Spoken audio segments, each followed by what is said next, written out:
En la antigüedad, los mensajes importantes no eran enviados por correo electrónico o WhatsApp, como hoy en día. Los mensajes eran enviados por medio de un emisario humano llamado un mensajero. Ser un mensajero era un trabajo importante y respetado. Tenías que viajar largas distancias y en algunas ocasiones comunicar mensajes que no serían bien recibidos. Imagínate tener ese trabajo, ¿no? En terreno hostil. Imagínate, eres la única persona en un terreno hostil y tu trabajo es entregar malas noticias de parte de otro reino. Imagínate.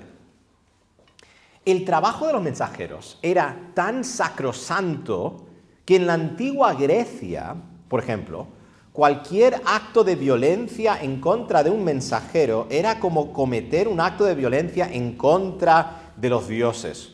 Obviamente, los dioses que ellos creían. En otras palabras, los mensajeros gozaban de una protección especial. De ahí viene la expresión, que quizá habéis oído, matar al mensajero. Porque en efecto hubo algunos casos famosos de reinos que mataron a un mensajero después de recibir noticias desagradables y las consecuencias para esos reinos fueron desastrosas. Pero los mensajeros no solo recibían la protección de quienes los enviaban, sino que también recibían toda la provisión que necesitaban para su viaje. Ningún mensajero emprendía un viaje a sus propias expensas. Más bien disfrutaba de la provisión total de quien le enviaba, el cual normalmente era un hombre rico y poderoso, como un rey. Hermanos, nosotros somos mensajeros del Rey de Reyes y Señor de Señores.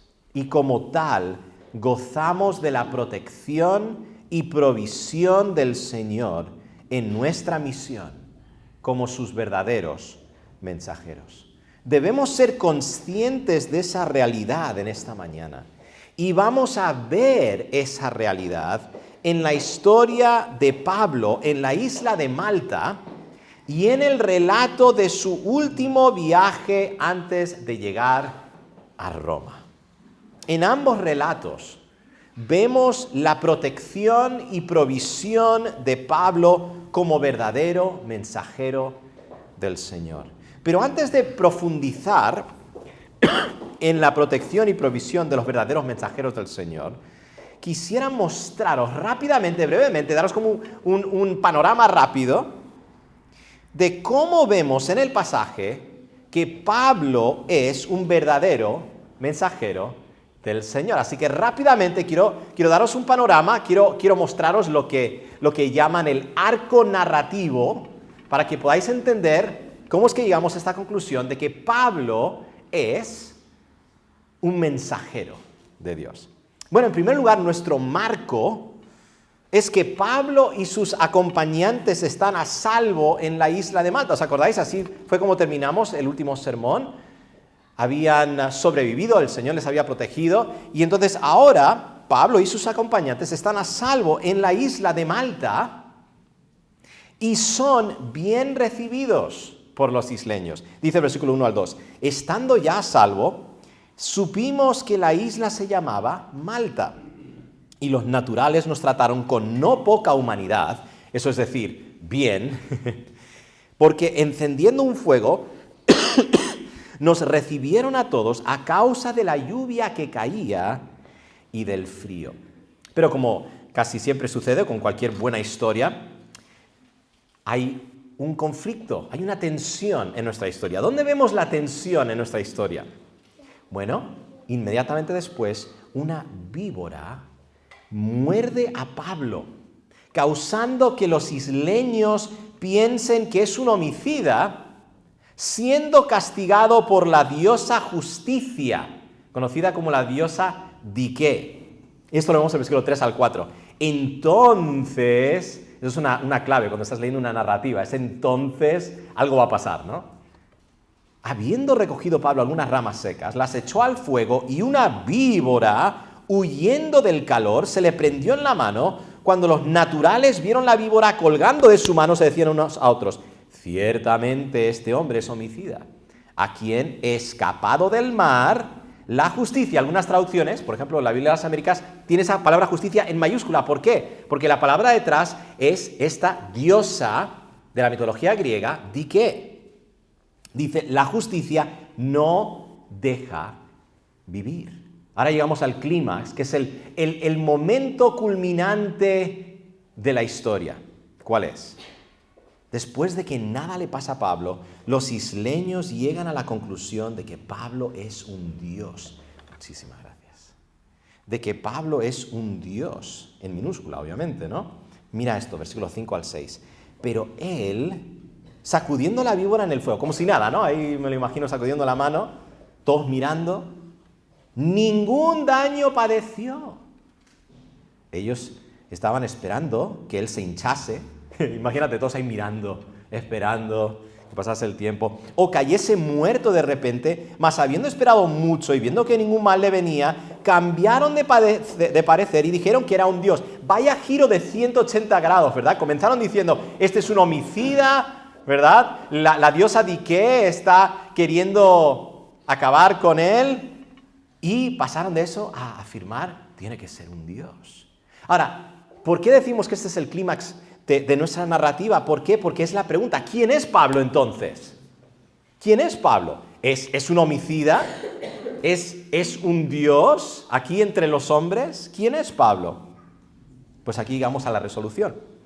Pablo, en el siguiente relato, sana al padre de Publio y a los isleños enfermos, mira esto, por el poder de Dios. Y es honrado y abastecido por ellos, demostrando que no es un homicida ni un dios, sino un mensajero de Dios, protegido y cuidado por él. Versículos 7 al 10.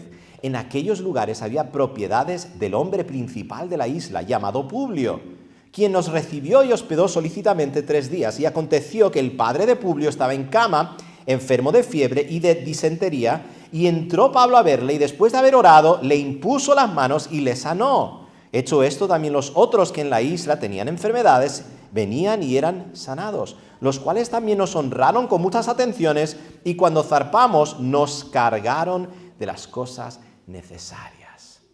Entonces nuestra historia termina con un nuevo marco, una nueva escena. Y en este nuevo marco Pablo está viajando a Roma y llega a Roma. Me encanta eso. Por fin, Pablo en Roma. ¿Y cómo llega? Ojo con esto. Con la provisión espiritual y material de un verdadero mensajero de Dios. 11 al 16. Y con esto termino leyendo todos los versículos, para que tengamos una buena idea de lo que está pasando aquí. Pasados 3 meses, nos hicimos a la vela en una nave alejandrina que había invernado en la isla, la cual tenía por enseña a Cástor y Pólux. Y llegados a Siracusa, estuvimos ahí 3 días. De allí, costeando alrededor, llegamos a Regio. Y otro día después, soplando el viento sur, llegamos al segundo día a Puteoli, donde, habiendo hallado hermanos, nos rogaron que nos quedásemos con ellos 7 días. Y luego fuimos a Roma, de donde, oyendo de nosotros los hermanos, salieron a recibirnos hasta el foro de Apio y las 3 tabernas. Y al verlos, Pablo dio gracias a Dios y cobró aliento.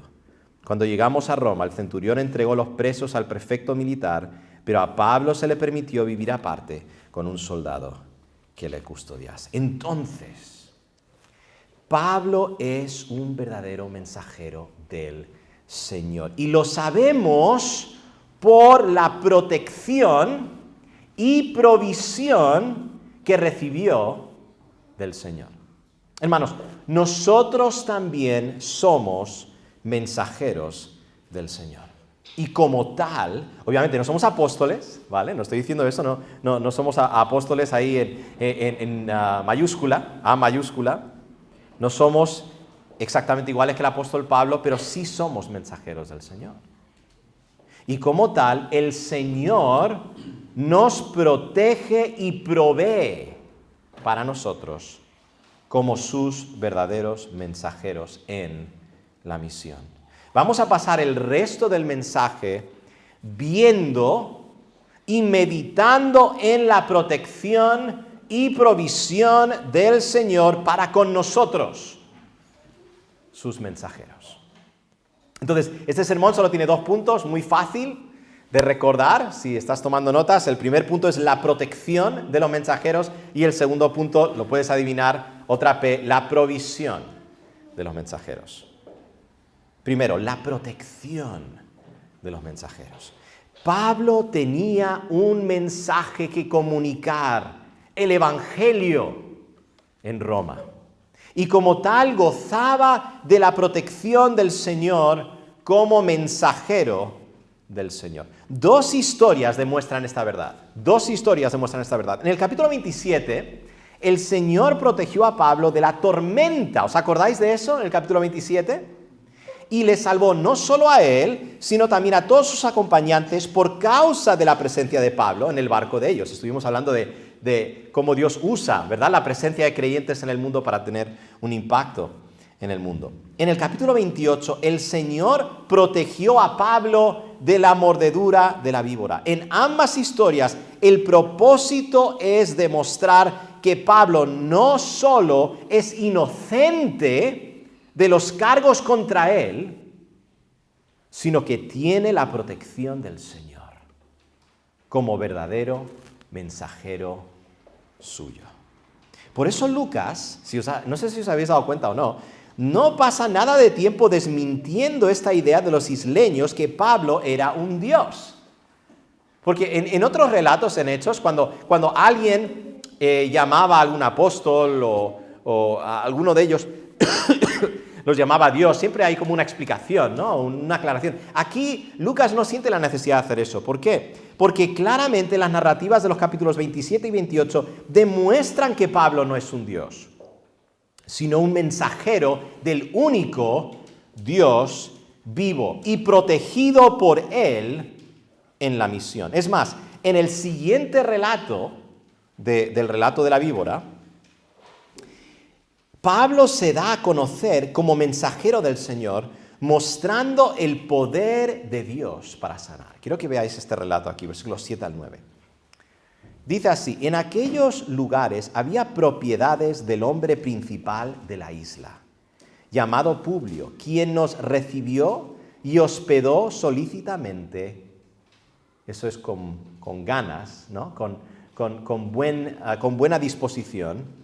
Dice: 3 días. Y aconteció que el padre de Publio estaba en cama, enfermo de fiebre y de disentería, y entró Pablo a verle, y después de haber orado, le impuso las manos y le sanó. Hecho esto, también los otros que en la isla tenían enfermedades, venían y eran sanados. Esta historia nos hace recordar a la historia en Lucas 4. ¿Vale? Os lo voy a leer y vais a ver las similitudes. Cuando Jesús sanó a la suegra de Pedro. ¿Vale? ¿Os acordáis de esa historia? Quiero que veáis las similitudes conmigo. ¿Vale? Esto pasa una y otra vez. Donde vemos algo que sucede en la vida de Pablo, de Pedro, de Juan, que es casi un espejo de lo que había pasado con Jesús, para demostrar una y otra vez que estos apóstoles estaban actuando en representación de Cristo, ¿verdad? Estaban identificados con Cristo en su misión. Mira lo que dice Lucas 4, versículo 38 al 40. Entonces Jesús se levantó y salió de la sinagoga y entró en casa de Simón. La suegra de Simón tenía una gran fiebre. Aquí tienes la suegra de Simón, en el relato de Pablo tienes al padre de Publio, ambos con una gran fiebre.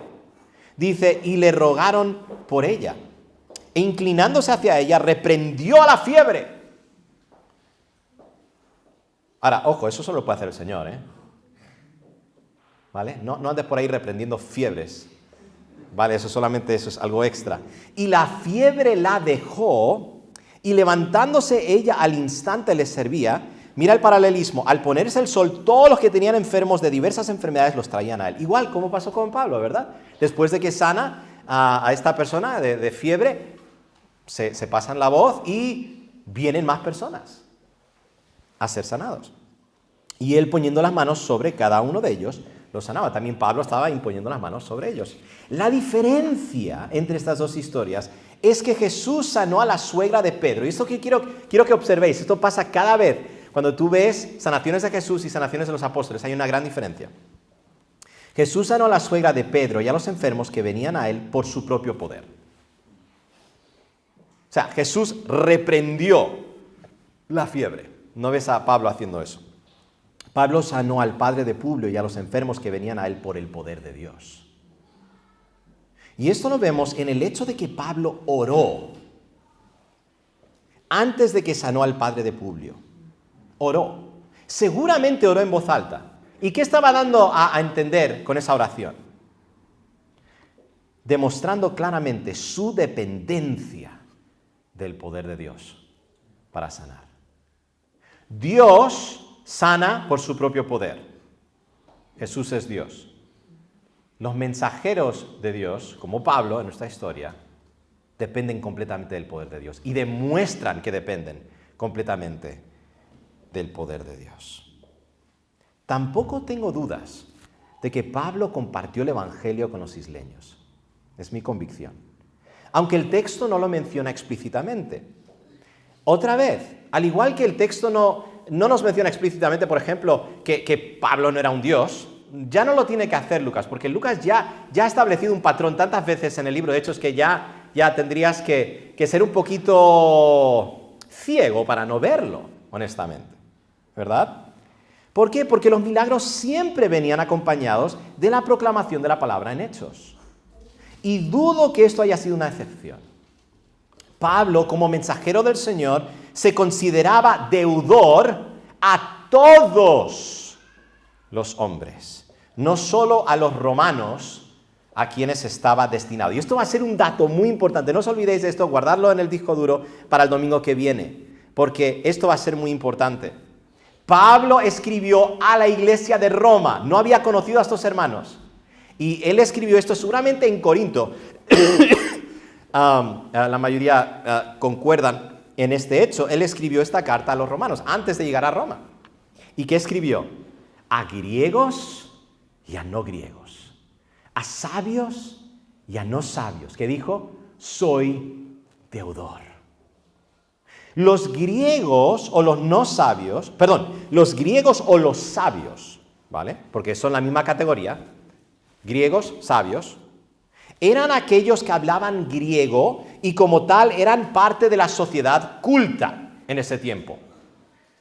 Los no griegos o no sabios eran los extranjeros que no hablaban griego, sino que hablaban su lenguaje nativo. Estos eran considerados incultos o salvajes, en otras palabras, no sabios. Había un nombre para estas personas en griego, bárbaroi, lo cual transliterado al español es la palabra bárbaros. ¿Has oído esa palabra alguna vez? Bárbaros. Así los llamaban a los griegos, a los que no hablaban griego. Y esa palabra es una, ¿cómo es? ¿Cómo es? Ahí, esa palabra que nunca he sabido cómo decir en mi vida, ¿verdad? Es una palabra que simplemente suena como que no estás diciendo nada, bárbaro, ¿verdad?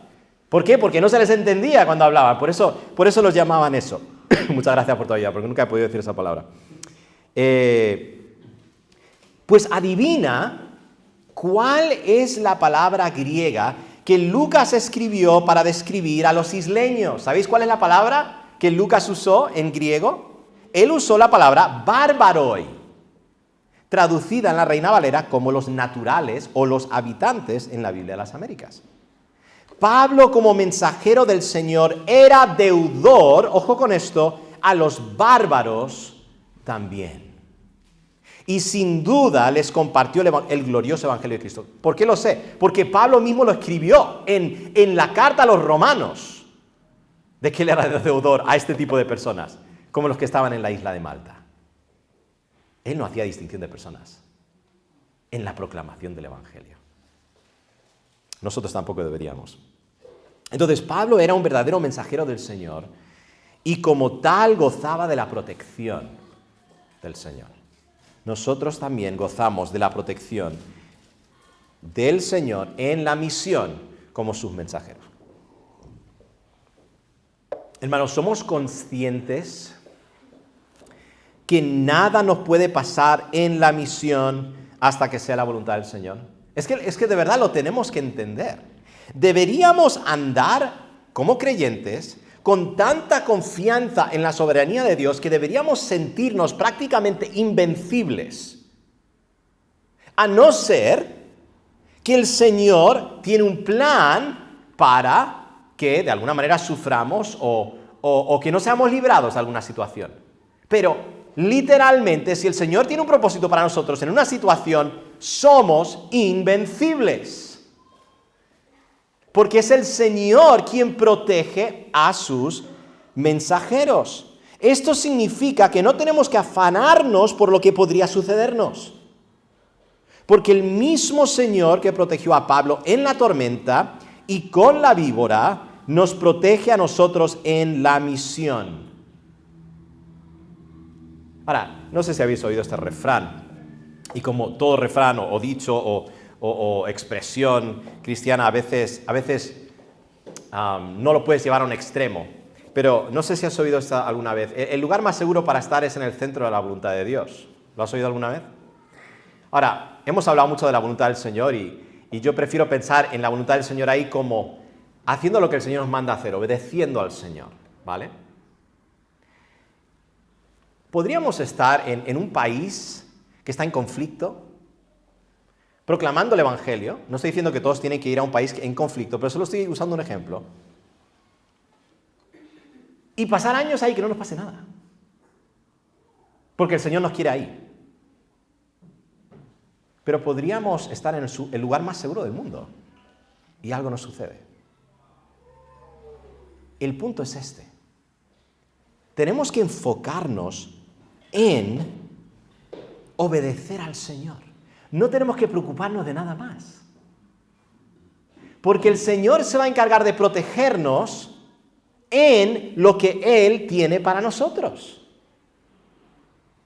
Somos intocables, ¿vale? A no ser que sea la voluntad del Señor que algo nos pase. Y si algo nos pasa, no será porque el Señor nos ha abandonado, sino porque el Señor tiene un plan para nosotros en el mal que nos ha sobrevenido. Entonces, armados de ese conocimiento, vivamos confiados y sin temor. Enfoquemos nuestra energía en obedecer al Señor y confiemos en su protección. ¿Cuánto tiempo perdemos preocupados por nuestra protección? Es un instinto natural que tenemos, ¿verdad? Es normal. No significa que no debemos planear, ser sabios. No está diciendo nada de eso. Obviamente tenemos que ser sabios. Pero ¿cuánta energía malgastamos pensando en cómo podemos preservarnos a nosotros mismos? Cuando el Señor nos dice, mira, pon tu energía en obedecerme a mí y yo me encargo de preservaros. Yo me encargo de protegeros. No os pasará nada, a no ser que yo permita que algo suceda. Así que, si es mi voluntad que no te pase nada, no te va a pasar nada. ¿Vale? Esto no es un amuleto de suerte, esto es confianza en la soberanía de Dios, su protección. Somos sus mensajeros, tenemos su protección especial, no nos olvidemos de eso. Pero hay una protección mayor que la protección del mal en esta vida, que gozamos como mensajeros del Señor, y es la protección del juicio final, hermanos. Mira, nos puede pasar algo aquí en esta vida y te equivocas y como creyente piensas que todo va a ser un mar de rosas y que nunca vas a sufrir, ¿vale? Como ya dije, el sufrimiento lo permite el Señor para su gloria, para nuestro bien, regocijémonos en ello. Nos puede pasar cosas, podemos sufrir enfermedad. Acabo de compartir antes de esta familia misionera que su hijo de 18 años ha muerto, ha sido atropellado por un borracho. Eso es trágico, pero entra en el plan del Señor. No, esto no es algo que ha sido accidental. Podemos sufrir, pero hay una cosa que tenemos que saber como creyentes. Tenemos la protección definitiva del juicio final. Si os acordáis, los isleños pensaban que Pablo había sido mordido por la víbora porque era un homicida. Inmediatamente asociaban el sufrimiento físico, el sufrimiento con algún juicio, ¿verdad? Y creían que la diosa Dike no le estaba dejando escapar la condenación por sus delitos. La diosa Dike, en la mitología griega, era la personificación de la justicia y venganza. Aunque estaban equivocados estos isleños acerca de la diosa Dike, porque los ídolos o son demonios o simplemente no son nada, pero no son Dios, tenían razón acerca de la justicia. De eso sí tenían razón. Nadie puede escapar la justicia divina. Nadie puede escapar la justicia divina. Todos pagaremos por nuestra desobediencia a la ley de Dios. Mira, la ley natural de Dios, la ley escrita en el corazón de todos los hombres, nos hace entender que la justicia realmente es algo a lo cual no podemos escapar. Las personas saben que aun si evaden la justicia terrenal, la justicia humana, les espera un juicio final. En su corazón lo saben. Estos isleños bárbaros entendían lo suficiente por revelación general de Dios acerca de la justicia de Dios. Sin embargo, la única manera de escapar la justicia de Dios es si nos arrepentimos y confiamos en aquel, eso es Cristo, quien satisfizo la justicia divina en nuestro lugar, en la cruz. Romanos 8:34 dice lo siguiente: ¿quién es el que condenará? ¿Quién es el que condenará? ¿La diosa Dike? No. Cristo es el que murió, más aún el que también resucitó, el que además está a la diestra de Dios, el que también intercede por nosotros. Y eso es lo que debería llenar nuestros corazones de gozo como creyentes.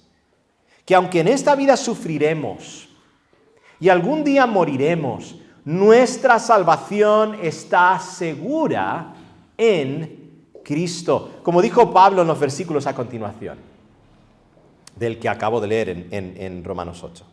¿Quién nos separará del amor de Cristo? ¿Tribulación o angustia o persecución o hambre o desnudez o peligro o espada? Como está escrito, por causa de ti somos muertos todo el tiempo. Esto demuestra que el creyente puede sufrir, ¿verdad? Somos contados como ovejas de matadero. Antes, en todas estas cosas, somos más que vencedores por medio de aquel que nos amó. Entonces, hermanos, aun si el Señor nos quita temporalmente esa protección y permite que muramos, según su voluntad, nuestras almas están seguras para siempre.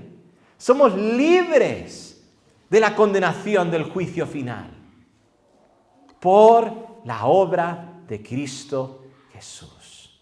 Así que si estás aquí y no has puesto tu fe en Cristo Jesús para tu salvación, necesitas entender, no hay forma alguna de escapar al juicio divino, excepto por medio de aquel quien satisfizo la justicia de Dios en tu lugar. Así que si te das cuenta de tu rebeldía y tu pecado en contra de Dios, arrepiéntete y pon tu fe en Cristo Jesús en esta mañana para tu salvación. Quisiera terminar este primer punto mostrando un dato relevante que incluyó Lucas en nuestro pasaje, que no creo que fue por casualidad. Una cosa que vas a descubrir cuando lees la Biblia, y espero que ya lo sepas, no hay nada que está aquí por casualidad, nada. Tenemos que aprender a ser lectores observadores, observar lo que estamos leyendo. Dice el versículo 11, pasados 3 meses, o sea que estuvieron en la isla 3 meses, bastante tiempo, esperando, ¿no?, que este mal tiempo pasase para que pudiesen una vez más retomar su viaje. Dice, nos hicimos a la vela en una nave alejandrina que había invernado en la isla, la cual tenía por enseña a Cástor y Pólux. Ahora, Cástor y Pólux en la mitología greco-romana eran los hijos gemelos de Zeus para los griegos o Júpiter para los romanos. Eran conocidos como los hermanos gemelos, Dioscuros en griego. Estos gemelos eran los dioses, mira esto, de la navegación y los protectores de los marineros. Ahora, ¿no os parece interesante que Lucas menciona este dato considerando el relato del capítulo 27? Donde el Señor protege a Pablo y a sus acompañantes de la tormenta que Él mismo gobernaba, que el Señor mismo gobernaba. El propósito de Lucas es claro, el único que puede realmente proteger a los suyos es el Señor. El único que puede realmente proteger a los suyos es el Señor, porque Él es el único Dios verdadero. ¿Qué hermanos gemelos ni qué hermanos gemelos? El Señor es el único que gobierna la tormenta y protege a los suyos en la tormenta. Consolémonos en esta mañana con esa verdad. El Señor protege a sus verdaderos mensajeros. Hemos visto el punto número 1, la protección de los mensajeros. Quisiera terminar con la provisión de los mensajeros. La provisión de los mensajeros. Pablo era un verdadero mensajero del Señor y la evidencia de ello era la protección del Señor sobre él, como ya hemos visto. Pero esa no era la única evidencia, sino también la provisión del Señor para él. Como dijimos al inicio, un mensajero no emprende un viaje a sus expensas. Un mensajero es provisto por quien le envió de todo lo que necesita. Entonces, lo que quiero que observéis es cómo Pablo fue recibido en todos los relatos de nuestro pasaje. Tanto en la isla como en el último viaje a Roma. Y quiero que observéis cómo el Señor proveyó para sus necesidades físicas y espirituales. Recordad, como ya hemos visto en capítulos anteriores, la mano del Señor usa la mano de los hombres. Esta es una buena fórmula para entender la relación entre la soberanía de Dios y la responsabilidad del hombre. ¿Vale? La mano del Señor, que es la causa principal, suprema de todas las cosas, usa la mano de los hombres, causas secundarias, ¿vale? Para llevar a cabo los propósitos del Señor en la misión. Y eso incluye la provisión de sus mensajeros. ¿Dónde vemos la provisión de Pablo? Quiero que veáis, no sé si habéis estado observando esta provisión a lo largo de nuestro pasaje. Primero, versículo 2. Y los naturales nos trataron con no poca humanidad. Eso significa nos trataron bien. Porque encendiendo un fuego, mira que dice, nos recibieron a todos. Nos recibieron a todos a causa de la lluvia que caía y del frío. Versículo 7, observad esto. En aquellos lugares había propiedades del hombre principal de la isla llamado Publio, quien nos recibió, ¿verdad? Y hospedó de mala gana, solícitamente, 3 días. Versículos 9 al 10. Hecho esto, también los otros que en la isla tenían enfermedades venían y eran sanados, los cuales también nos honraron con muchas atenciones, y cuando zarpamos nos cargaron de las cosas necesarias. Ahora, ¿quiénes recibieron tan bien a Pablo y a sus acompañantes? No unos judíos, no unos hermanos en la fe, sino unos bárbaros. Si eso nos causa asombro, es porque debería causarnos asombro. O sea, Lucas literalmente está escribiendo esto para que nosotros digamos, espera un momento, ¿qué es esto? No lo entiendo. ¿Cómo que unos bárbaros proveyeron para Pablo y sus acompañantes? Esto no es casualidad. Esta es la mano del Señor usando medios humanos dispuestos e inesperados para proveer para Pablo. Pero ahí no termina la provisión de Pablo. Los versículos 11 al 14 dice, pasados 3 meses nos hicimos a la vela en una nave alejandrina que había invernado en la isla, la cual tenía por enseña a Cástor y Pólux, y llegados a Siracusa, estuvimos allí 3 días. Siracusa era la capital de Sicilia. De ahí, costeando alrededor, llegamos a Regio. Regio, estaba viendo en un mapa, es la puntita de la bota de Italia.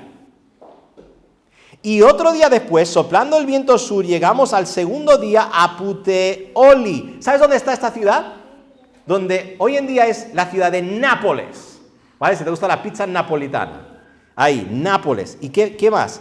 Donde habiendo hallado hermanos en Nápoles, ¿vale?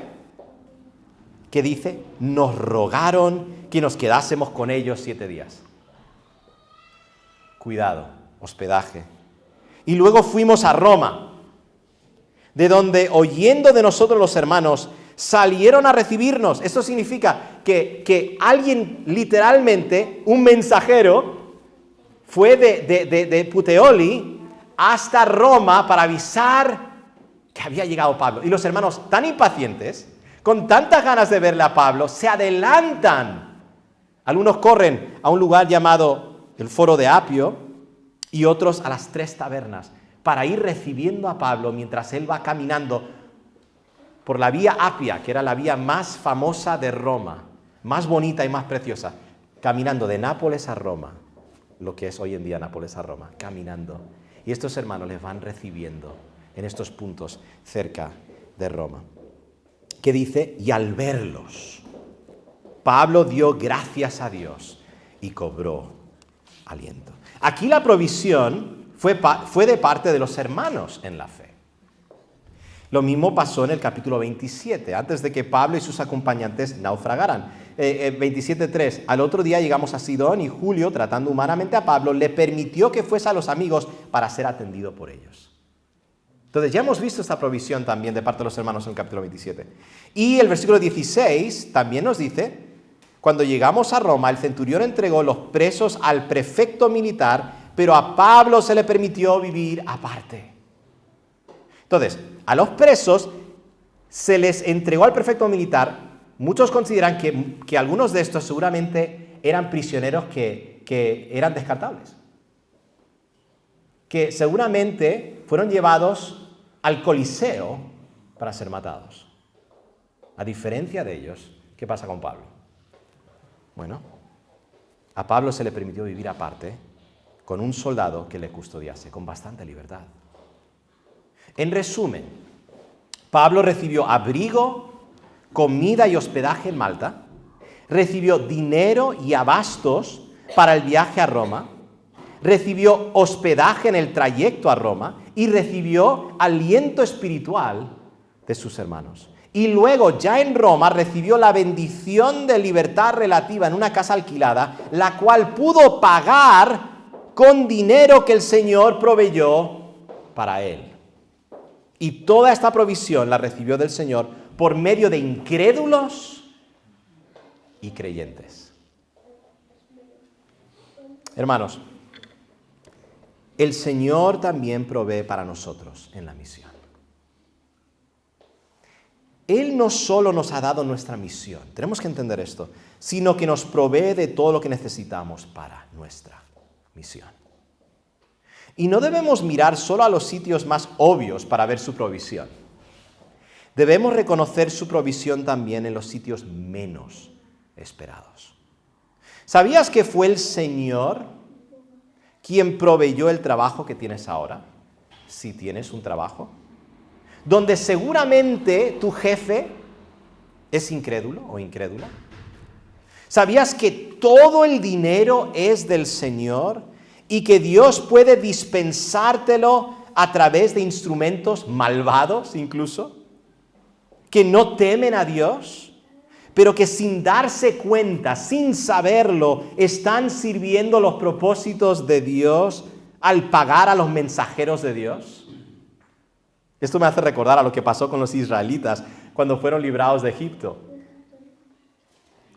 Egipto siempre ha sido un símbolo del mundo, ¿verdad?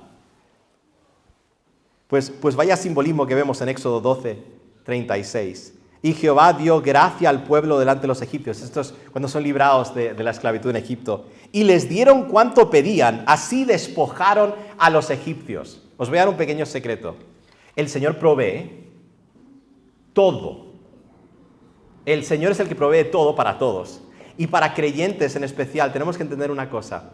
El Señor es el que te está dando ese trabajo, en ese trabajo secular. ¿Y sabes lo que Dios está haciendo? Él está despojando al mundo. Él está despojando al mundo para proveer a sus siervos para su misión. Es así de grande Dios. Porque no es que existe dinero que anda flotando por ahí, que es de Satanás.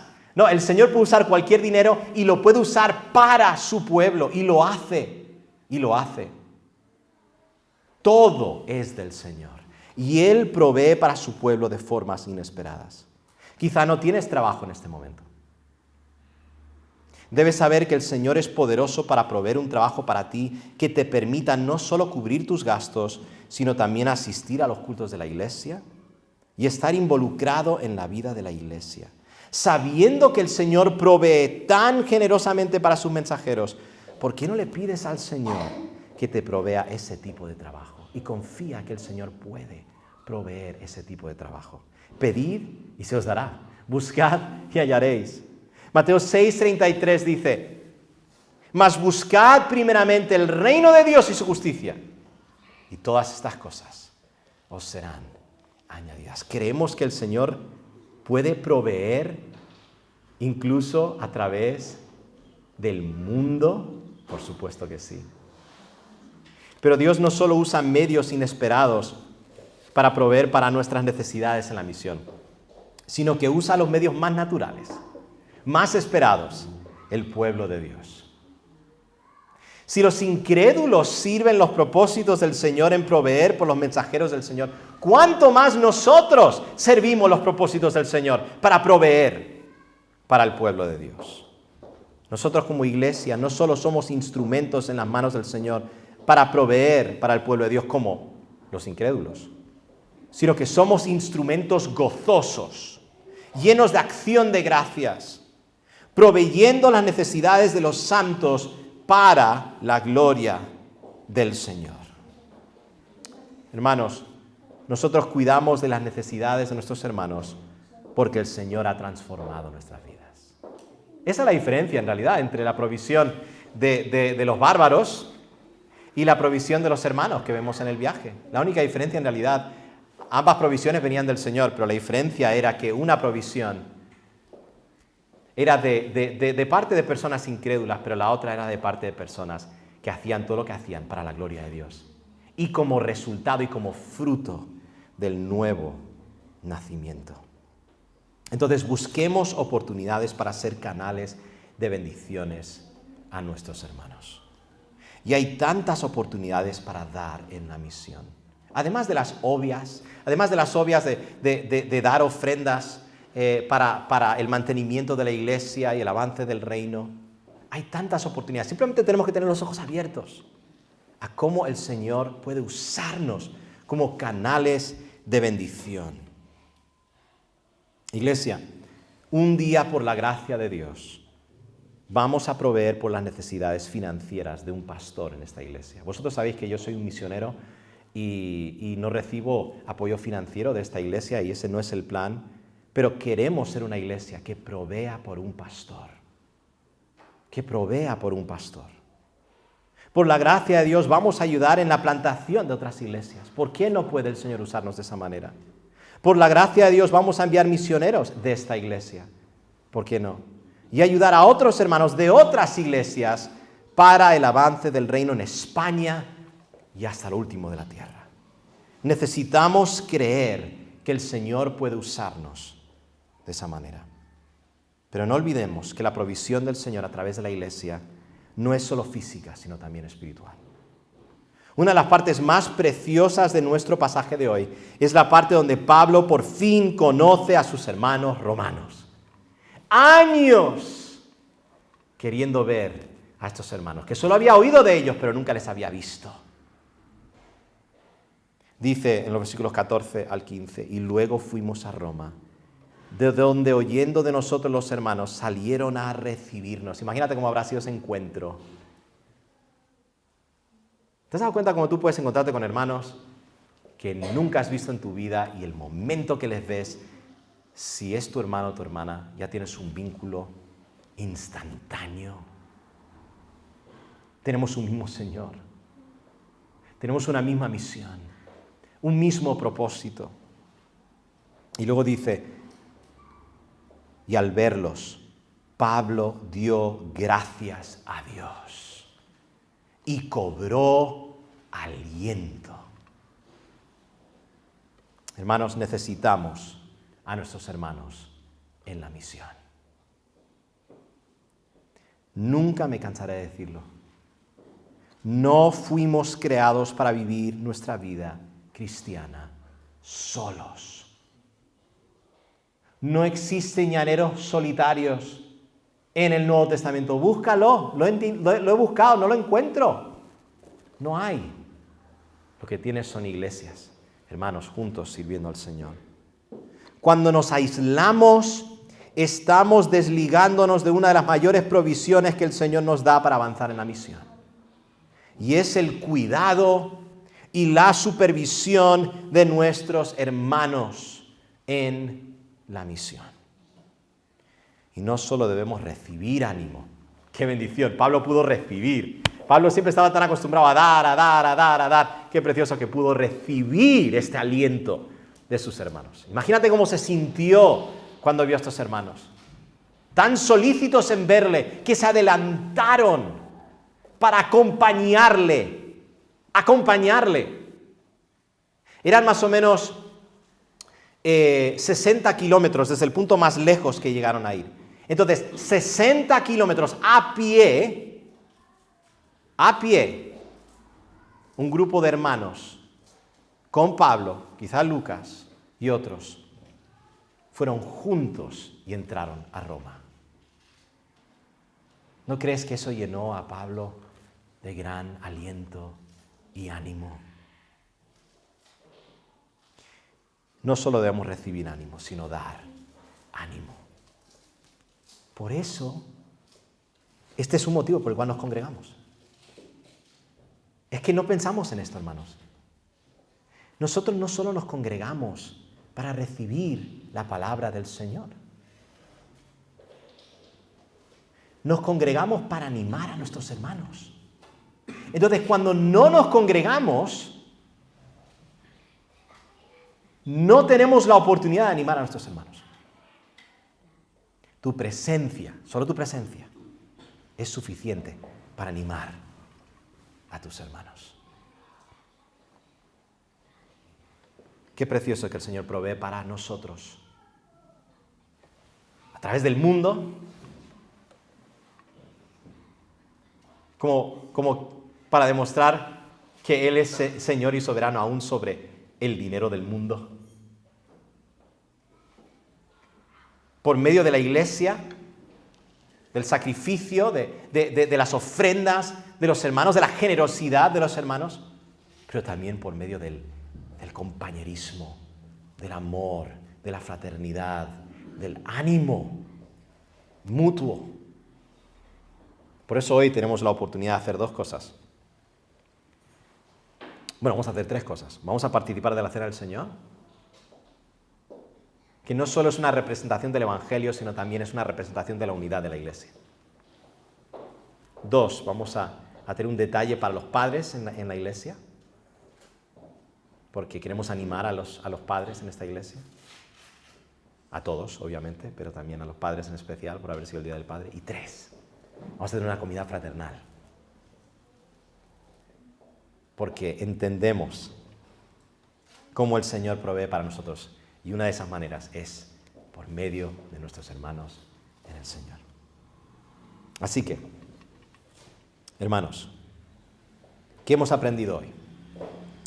El Señor nos protege y provee para nosotros como sus verdaderos mensajeros en la misión. ¿Lo crees? ¿Lo crees? ¿Vives tu vida como si eso es verdad? ¿Estás descansando en la provisión del Señor? ¿Estás descansando en la protección del Señor? ¿O somos como aquellos que se afanan, verdad, del día de mañana? No sabiendo que el Señor tiene cuidado de nosotros como sus mensajeros. Si en la antigüedad los reyes sabían cómo cuidar a sus mensajeros, dándoles protección y provisión, ¿cuánto más el Rey de Reyes y Señor de Señores protege a los suyos y provee para ellos? Vamos a orar. Señor y Padre Celestial, gracias, Señor, por tu palabra. Gracias porque estamos llegando aquí al final de Hechos y vemos tu protección y provisión. Y esto nos recuerda que aunque el libro de Hechos va a terminar pronto, tu misión continúa en nosotros. Y tú sigues siendo el mismo Dios. Tú sigues protegiendo y proveyendo para tu pueblo. Señor, ayúdanos a entender esto, a descansar en esta realidad. Señor, que este tiempo de la cena del Señor pueda ser un tiempo también de gran ánimo para nosotros, para nuestras vidas, para nuestros corazones, Señor. Oh Padre, obra en tu iglesia. Transforma nuestros corazones y nuestras vidas. Porque todo te lo pido en el nombre de Jesús. Amén.